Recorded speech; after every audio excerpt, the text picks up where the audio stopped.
Hello, dear everyone. Today is the 16th of June, and I would like to make the bi-weekly today in the video format because there is a lot that we would like to share with you.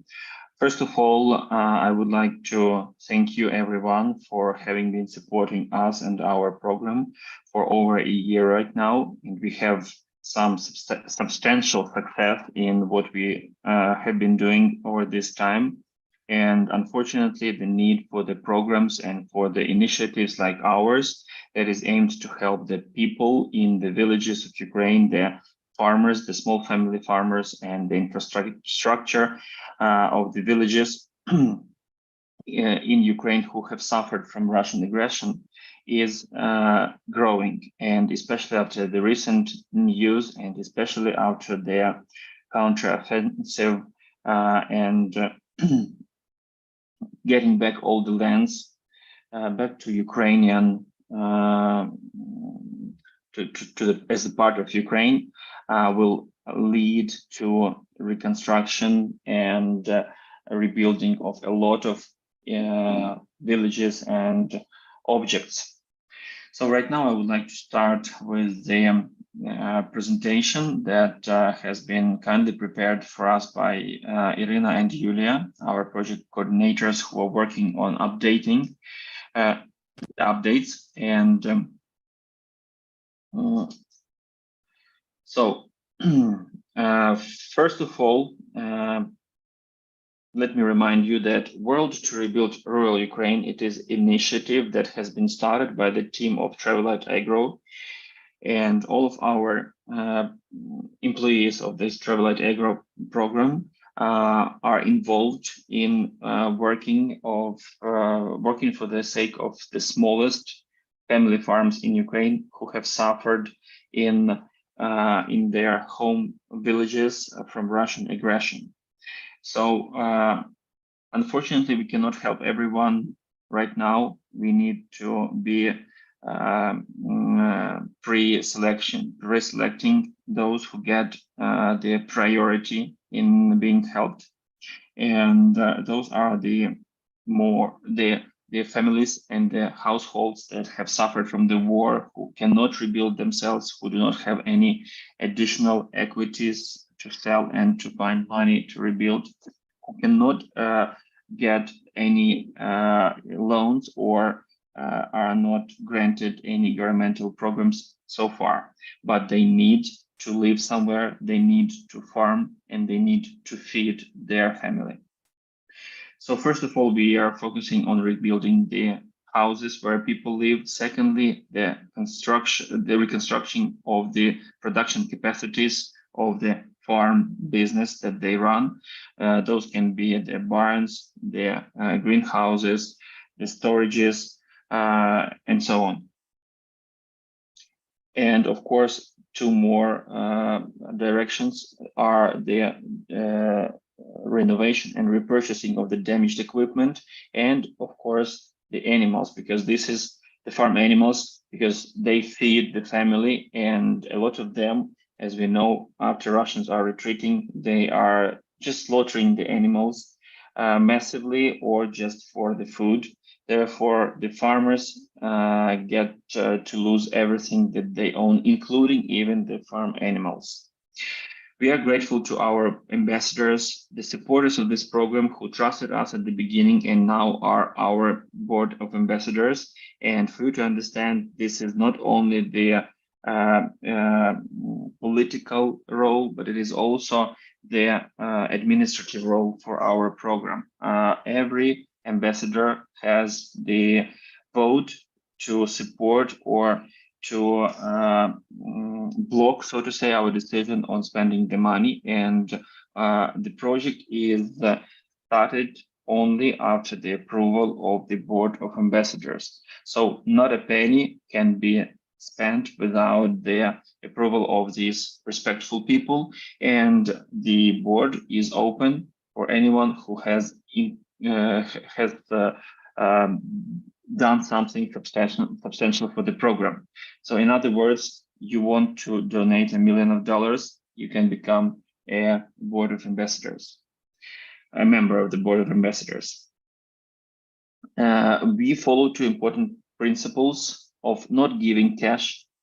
Instead, we give both the services of reconstruction, reclamation, rebuilding, and we do not upgrade. So if the person had this tractor for 150 horsepower, he or she will get it back, not the 300 horsepower, because the upgrade will not be utilized at full.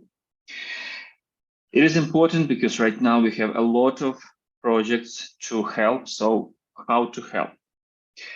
First of all, we are grateful to our partners in the US, the NGO LifeNets. They are collecting the donations for us, and they are scored 100 points out of the 100 by the Charity Navigator. So their reputation is uniquely highly respectful. And also you can donate and get something back. We are, as Ukrainians, we usually try to pay back for all the good things that people do for us. And our team, Travelite team, are willing to provide you with the access to our agricultural technological online school, which has a lot of materials on growing crops. And also you can get a discount on any of our tours that we will be organizing this year. Those will be the New Zealand and Australia tours in the winter time, and of course, after the victory, to Ukraine as well. We are looking for any possibility to present, to speak, and to organize meetings with those who can help spread the word or who can donate. Those would be media, ag cooperatives, service companies, companies that are commercial and sell some inputs for the farmers, machinery producers, and of course, charity organizations. So it is very important, if you are hearing this message, to think of anyone, any institution or any company who could be interested in what we are doing and helping us in touch with them. Thank you for that.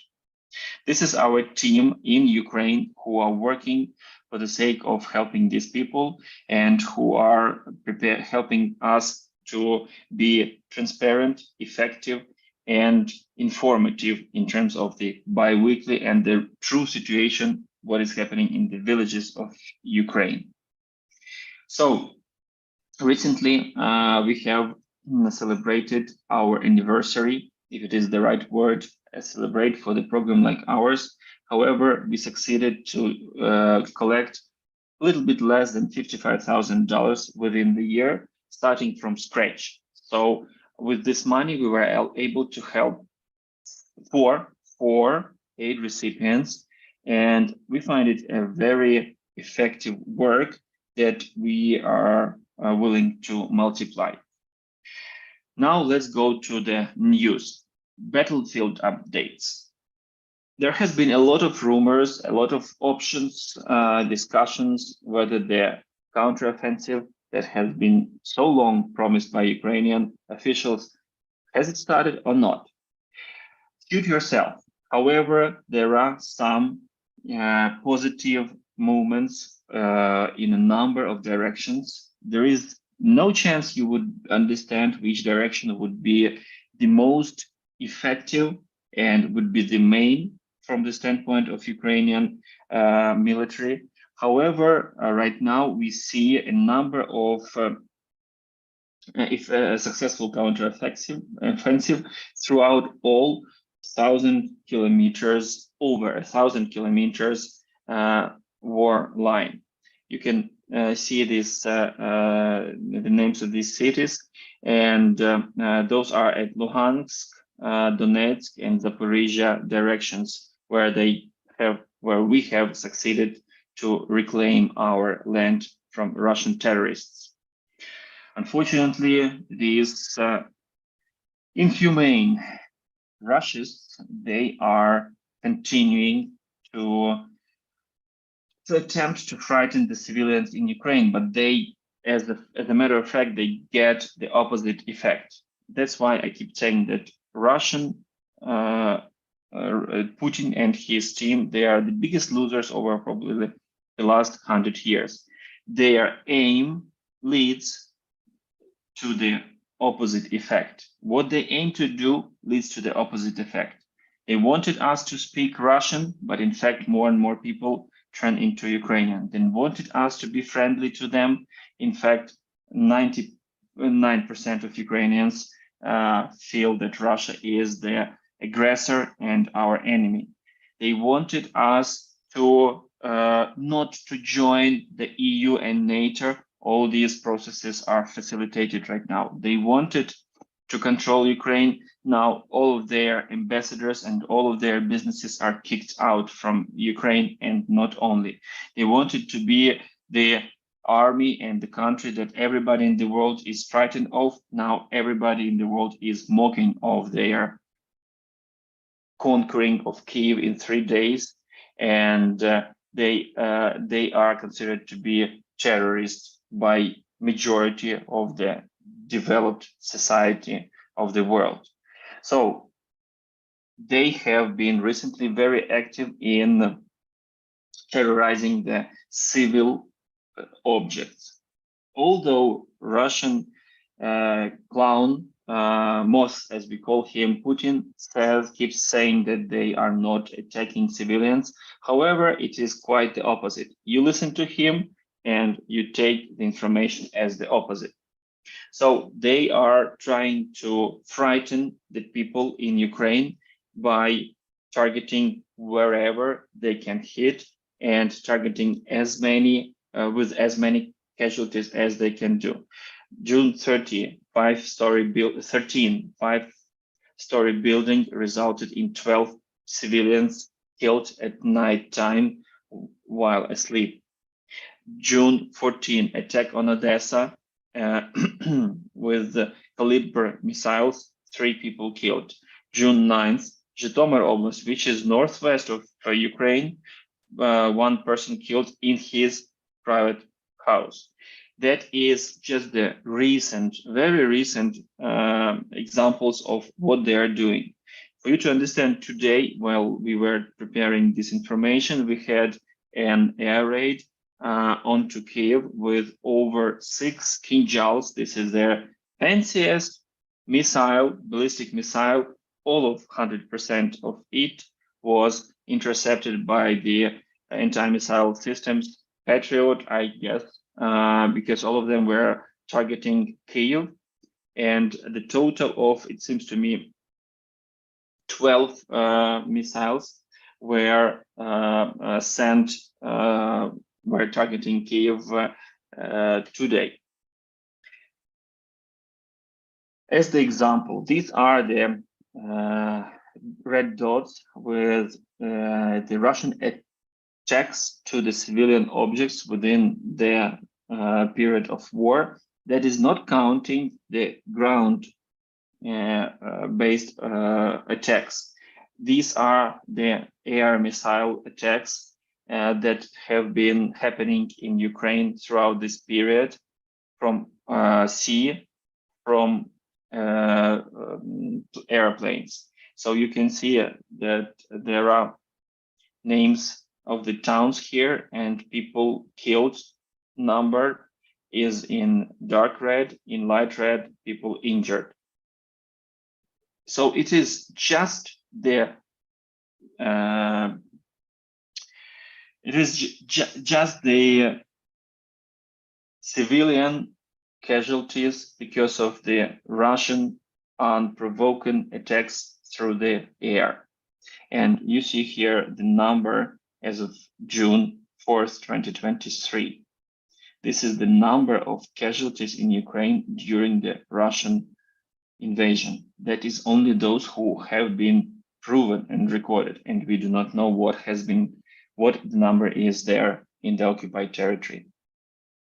Now a little bit of the, I will not say positive news, because it is by no means a positive news, but this is something that every Ukrainian is looking for every day.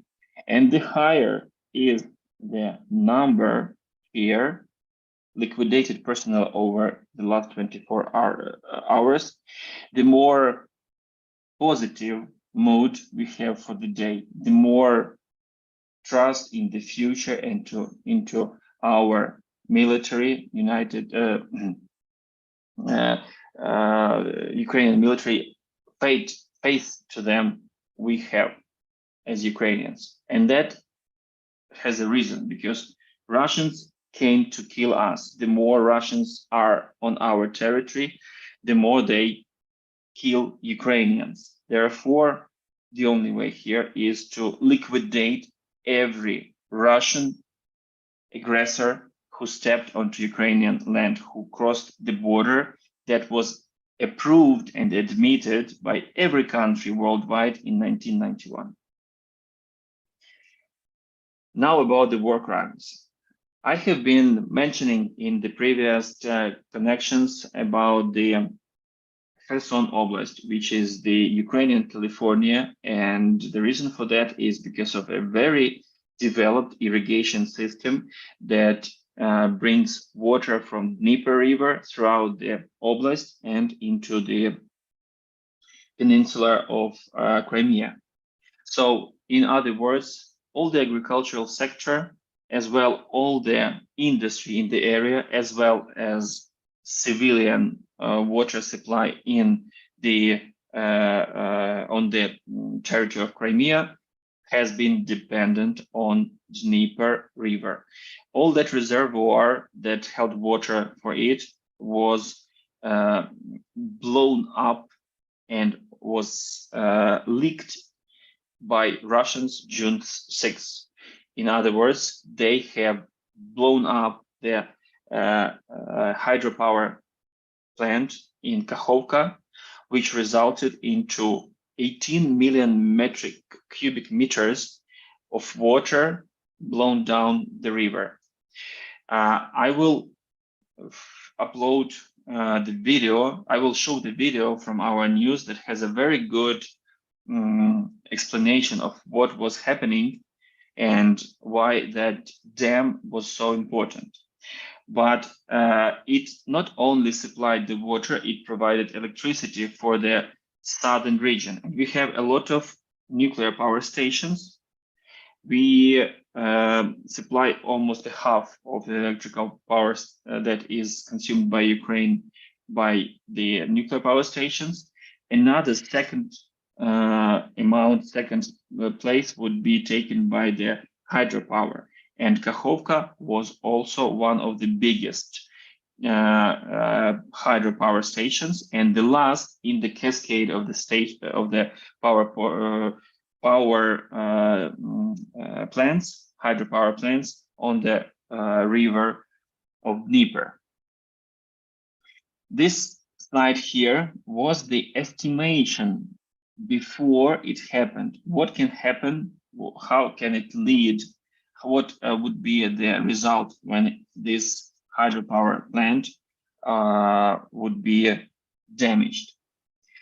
Nobody actually, the military of Ukraine, they have been expecting that because they had the intelligence reports that the explosives was brought there into the machine section of it.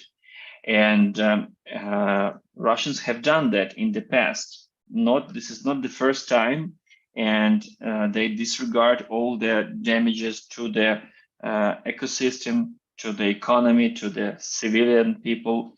Of course, they have done that, and then they said, we did it. Like I said, you hear what Russians say, take it as the opposite from the truth.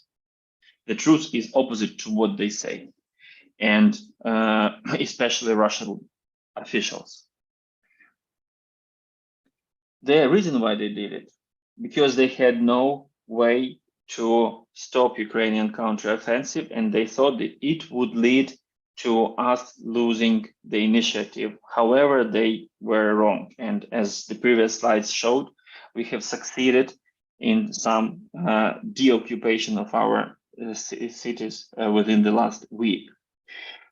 So the information from the consequences, this is the estimation right now, because the water is still going off in the villages, and there are 80 settlements that have suffered because of the flooding zone. So 80 villages and towns have been flooded because of this Kakhovka reservoir exploded. The system of irrigation is very sophisticated and developed in Kherson and Mykolaiv Oblast. So 31 irrigated systems, which result in at least 4 million metric tons of crops that could be harvested in those fields, staying without irrigation and thus yielding times less.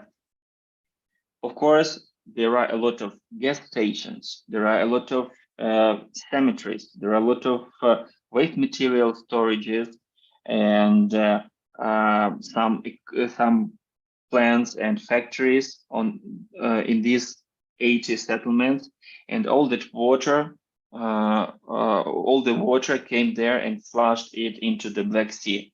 In Odessa city, on the beach, people are finding their wardrobes or parts of the cars, parts of the houses, and a lot of things there brought by the sea. So we cannot even understand right now what is going to be the final outcome from this disaster.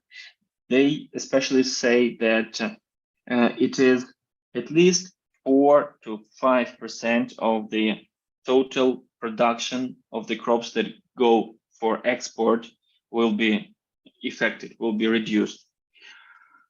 Also, the water that has been there is required for cooling down the nuclear power station, which is the biggest in Europe, with it seems to me 12 anyway, with a lot of facilities there, and it is not running right now. However, if the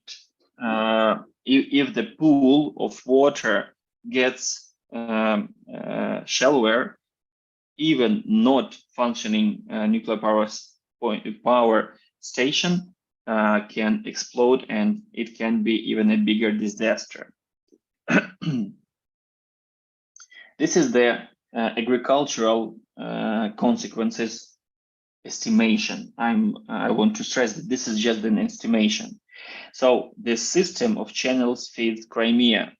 Here is Kherson and Mykolaiv, and even into the a little bit north to Kremenchuk goes the channels that feed the industrial production of the region. However, speaking of the irrigation, so 94% of irrigation systems in Kherson, which were the most developed in the post-Soviet Union, throughout all Soviet Union, is not going to be functioning. 74% of irrigation systems in Zaporizhia not going to be functioning. 30% in Dnipro region not going to be functioning. 85% of agricultural land is going to suffer because it depends upon irrigation. Crimea left without fresh water. You ask, why did they do it? If their Crimea, as they claim, their Crimea, is going to suffer? The answer is simple. First of all, because they did not expect it would be that massive. Secondly, even if they expected, they start to understand that Crimea is going to be lost for them from their standpoint forever. The counteroffensive of Ukraine will be successful to capture Crimea, because historically Crimea has never been long to stand against the forces coming from the continental Ukraine. So it's always a losing position for those who are on the island, not to allow, to fight back with the troops coming from the continent. And of course, if this land that was flooded is returned to production, it will take a lot of years to get it back to the same production. The bottom of the reservoir requires to be planted as well, because planted with the small cereals, because there will be, once it is dry out, it is going to be a dust storm, taking the particles of land, of soil, very far away from there. I'm not even mentioning the hundreds of tons of fish that died in the dry areas after the water went out. This is the example how it happened after. This is the photographs how it happened after, how it looks like from the satellite after the explosion. But for you to understand, the dam was built in such a manner that it could stand through the atomic bomb explosion. And they succeeded to bring this damage here. According to our Ukrainian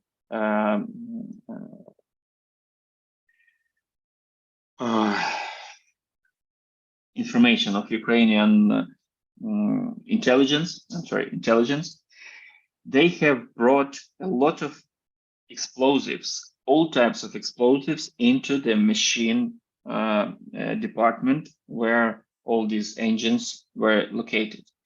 During the Soviet times, when this facility was being built, the engineers got the task to include a location or the space there to be able to bring the explosives there and to have the most effective damage to the dam in case of war. So the Russians or Soviets, when they were building it, they have been considering a possibility of damaging it during the war. But back then, everybody expected it to be the war with the West, when the West is kind of like attacking Soviet Union. However, now the Russia, who claims to have inherited everything from Soviet Union, Russia is attacking the West, and Ukraine is first on its way. So 10 billion. This is the summary of the possible damages, losses, direct and indirect, from this catastrophe. But there is far more behind it. So Kherson has 2 million hectares.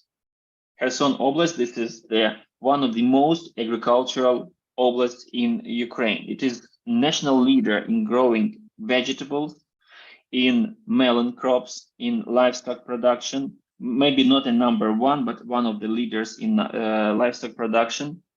And of course, the scientific support there was very powerful, because the University of Kherson has been the most developed in irrigation and agricultural industry university throughout all post-Soviet countries. This is the share of production of the grains and pulses in 2021 in Kherson Oblast, which is in the area 5.1%, 4.1% in the volume. Root crops, vegetables, and melons, 1.7 to 2%. Industrial crops, which are the soybeans, canola, and sunflower, almost 6%, 5.3% in the volume. Perennial plantations, 4.2%. Vegetable in the protected ground, each in the covered, is 13% and 21%. Why? Because it is very far to the south. If you build greenhouses there, you can get very early vegetables for the market of Ukraine, just like in California. I would like to point out that it would be about half, maybe 40% of melons production in Ukraine. So even the symbol of the region is watermelon. And you can see it here, melons number 3. It is 33.5% in the share of total production of melons throughout Ukraine. Rice is number 1, and also eggplants, and then goes other vegetables. These are the numbers, the examples of brands that have started or had their headquarters in Kherson Oblast. We have been mentioning them, but these are very world-known companies, and Avantgarde, that was the second, if not the first biggest chicken egg production factory. It was destroyed by Russians. Export from Kherson was done to Turkey, Netherlands, Belarus, Poland. These are the numbers from the 2018, but this is both the production area and also the port area, which is very convenient for exporting the commodities abroad.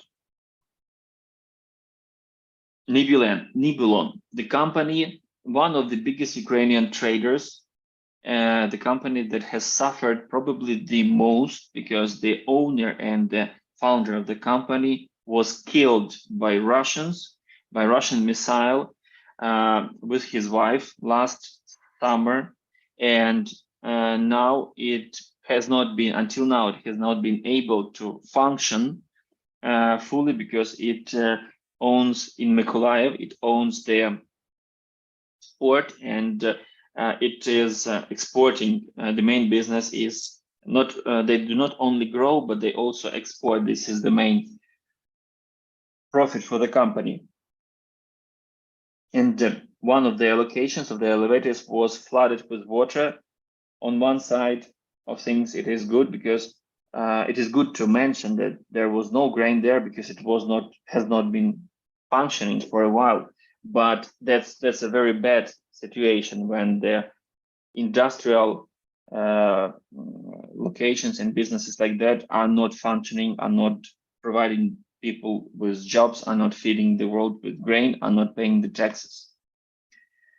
And of course, hardly anyone mentioned that Dnipro, being a very important route for the cargo ships to go into the sea from Kiev up to the south and into the Black Sea, now is not navigatable, because the last section in the chain of these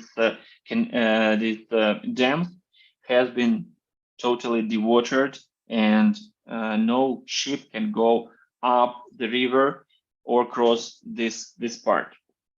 It will take a few years to fill up with water this reservoir, and now the upper locks are filled up to the very, very high levels in order to accumulate water. And once the dam is fixed down below in the Kakhovka region, they will flush the water into it. But still, it will take, at some estimation, up to 5 years. So you can imagine the 5 years of water of Dnieper River, which is similar to Columbia River in Washington State, maybe a little bit smaller.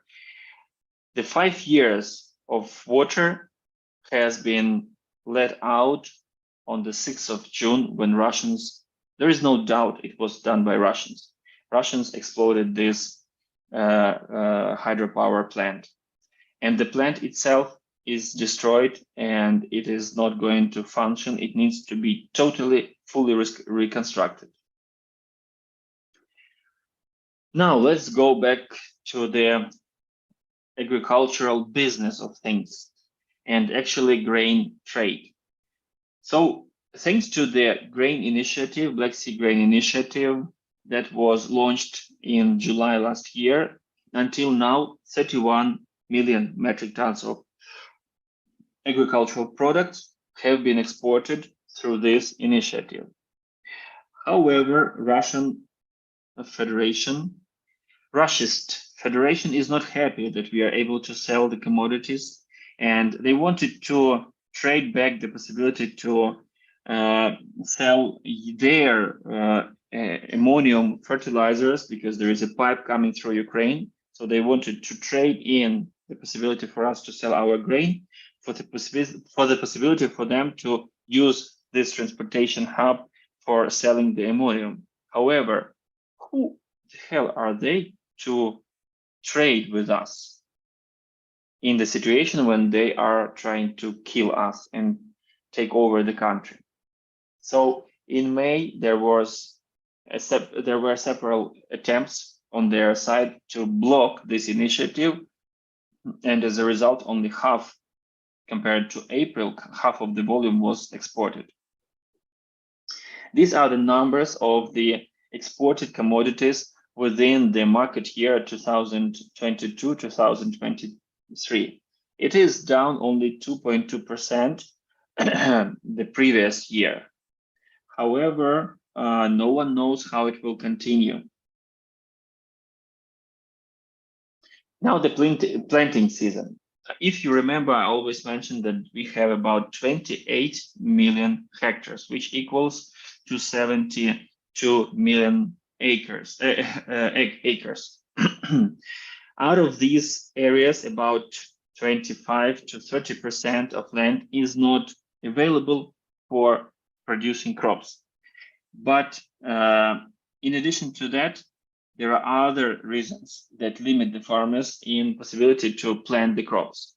As a result, right now, today is the 16th of June and no spring crops can be planted anymore. 12.8 million hectares of grains, leguminous and oilseed have been planted, only 12.8.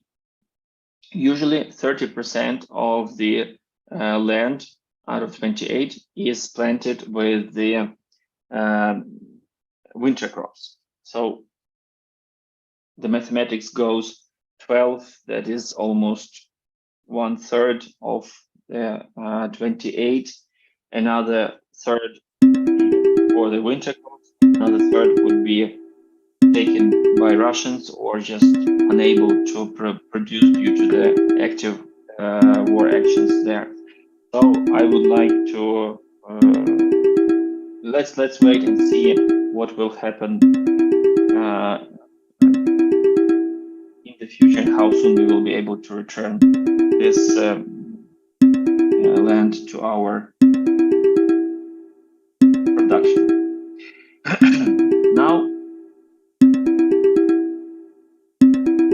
Now speaking of the infrastructure in the villages, we are facing the problem of people leaving the villages due to the invasion, and of course the infrastructure in the villages is being destroyed. We started to look into the education institutions in these regions because we were approached with one of the donors in Germany who are working with aids towards the education infrastructure objects.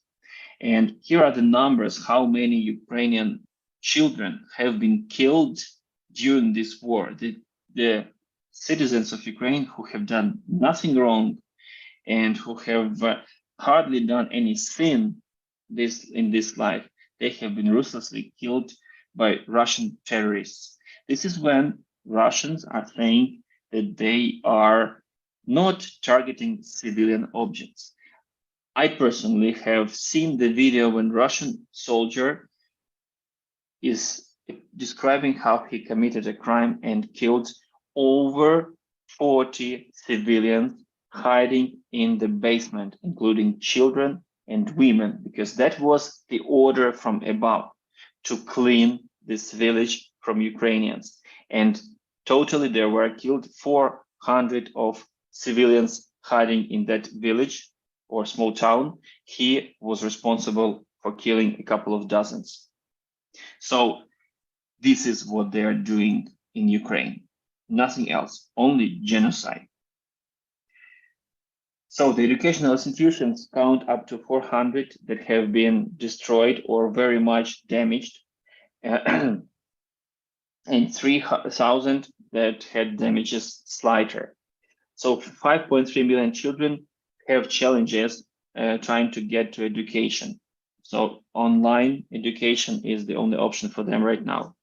And directly affected of the school closures are 3.6 million children. This is by the data from UNICEF. In Kherson Oblast, 22 educational institutions were destroyed totally, but this is the numbers that we see on the right bank. Left bank is still not available for us. 84 educational institutions were damaged in the oblast, out of them 48 schools and 23 kindergartens.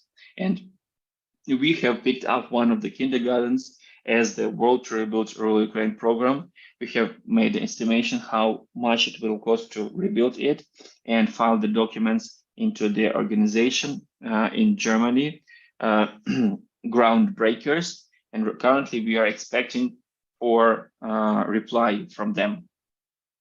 This is this kindergarten in Velika Alexandrivka village that is going to be, if approved, our fifth aid recipient, which is also fitting the agricultural, the village objectives, helping the villages in Ukraine, because the people who have children will consider coming back to their villages, bringing children to the kindergarten, and going to work to rebuild the infrastructure to produce at their farms. And that is a very farming region. Up to 90% of people in that village are involved in farming.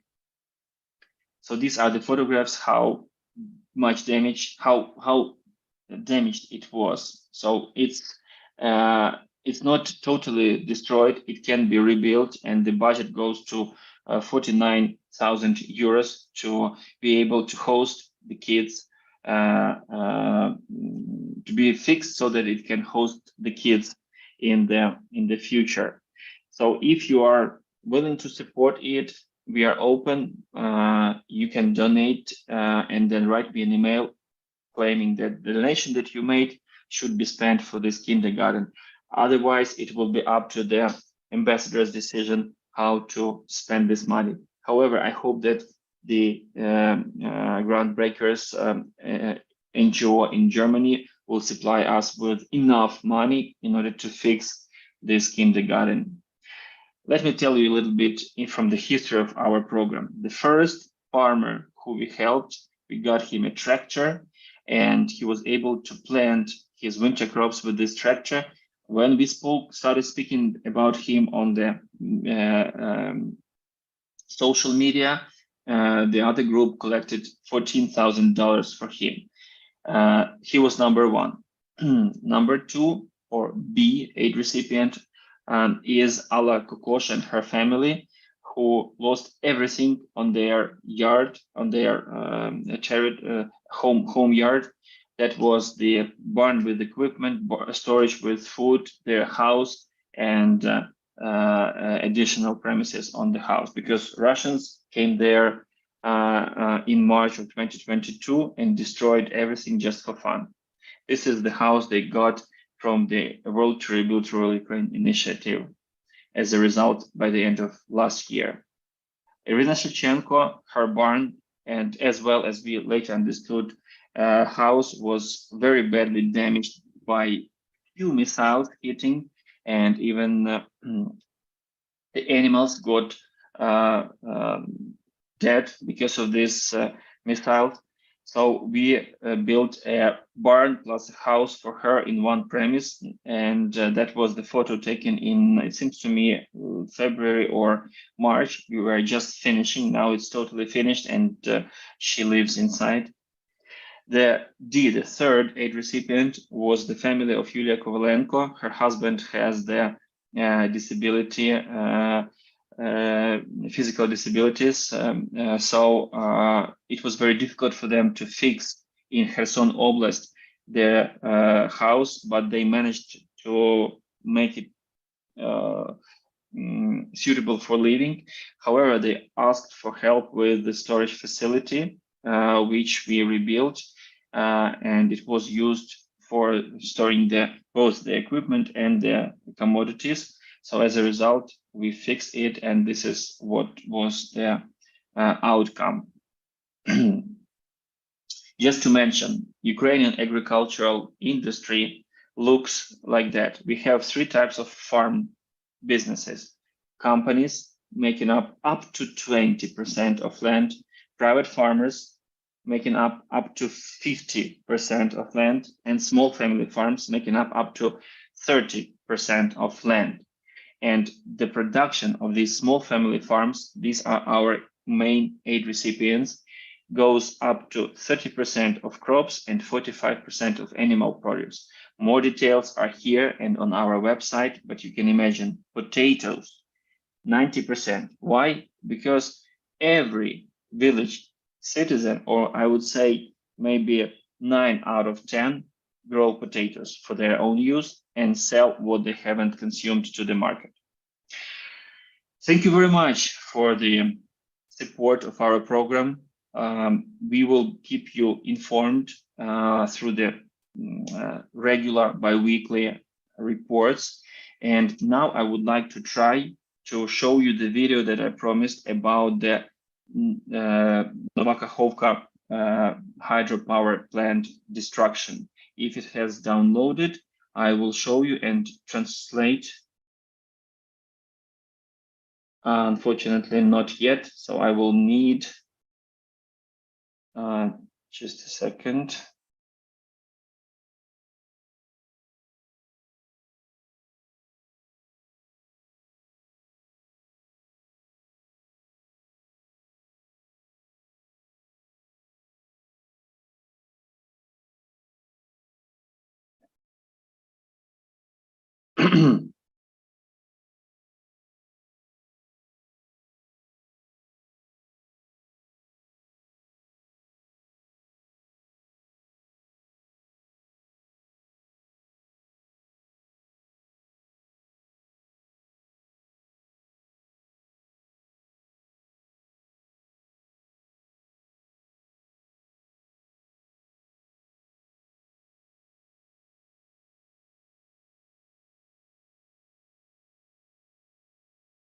I'm trying to play back it. Anyway, we will upload it to our YouTube channel once it is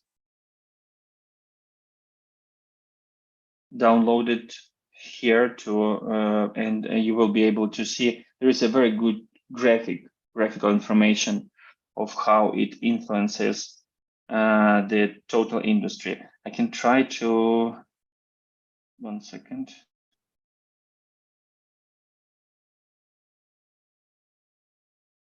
Let me try to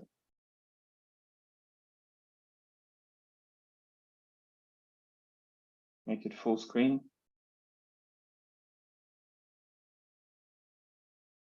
Місто Олешки поблизу Херсона. Ось воно.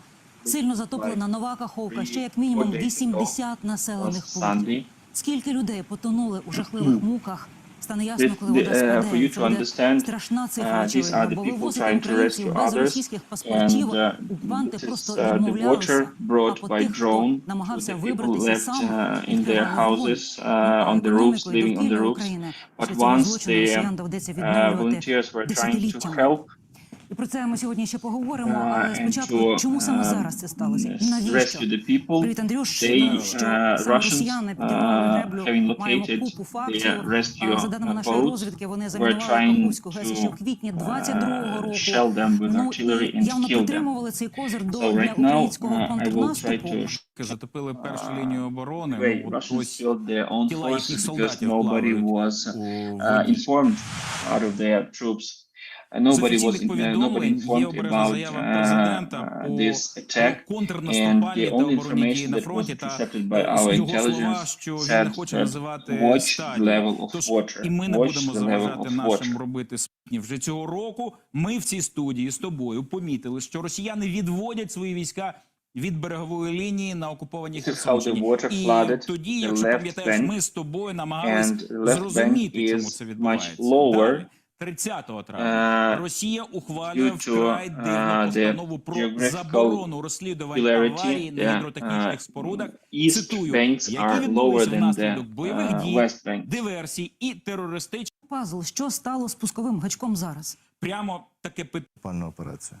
Враховуючи, що вони не змогли Yeah, this is the зрозуміти interview наші задуми до that кінця. claims that Підірвавши our бомбу, military вони person зробили says that барельний рубіж they have і destroyed цим the не dam допустили for the reason нашого they were наступу з цієї expecting сторони us to start і the змогли counteroffensive. зняти певну And кількість своїх this частин для того, щоб counteroffensive, перекинути they їх were на not able запорізький to stop it. напрямок. Отже, But перекинути свої сили на запорізький showing напрямок. Основний наш удар І тому війська вже знаходяться, he's trying to принаймні explain південніше, ніж history Рада показала, work як вона in the- піднімає прапор and над there are на напрямках videos from можливого our, нашого наступу. Про це Я cities впевнена, що прийде час, і ми звільнимо усі благодатні. Ну а поки давай turn хочуть back to розірвати Ukraine. суху Okay, Благодар. I'm Ну і just- Слугодар, і сперед, і Very снаряди good. Ескалібур. І ці спроби їм вже коштували станом на 9 червня. І змагання хто кого.